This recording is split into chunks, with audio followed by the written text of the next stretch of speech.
Question है a resistance and charge capacitor is connected to a DC source, then which of the following is true for charging of the capacitor.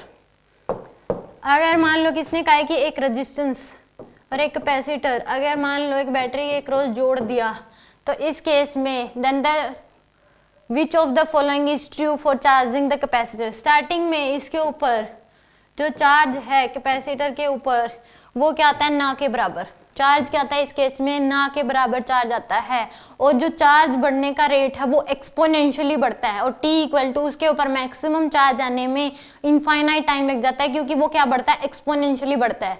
मान लो कि उसके ऊपर total charge जो है वो 20 आना था, तो पहले हाफ टाइम में उसका 63% आता है, और उसके नेक्स्ट हाफ टाइम में जो बचा हुआ है उसका 63%। तो इस तरीके से एक्सपोनेंशियली बढ़ता है। इसके हुए क्या बढ़ता है, इसके इसमें इसके एक्सपोनेंशियली बढ़ता है। तो इसके जो आना चाहिए चार्ज इंक्रीज लीनियरली नहीं, charge increase exponentially. Second option क्या होगा इसमें करेक्ट होगा। इसका जो ग्राफ भी बनता है Q वर्सेस T का ग्राफ, क्या बनता है, Q वर्सेस T का ग्राफ इस तरीके से बढ़ता है। और मैक्सिमम चार्ज मान लो ये V नोड है, तो maximum charge V node C के बराबर आता है।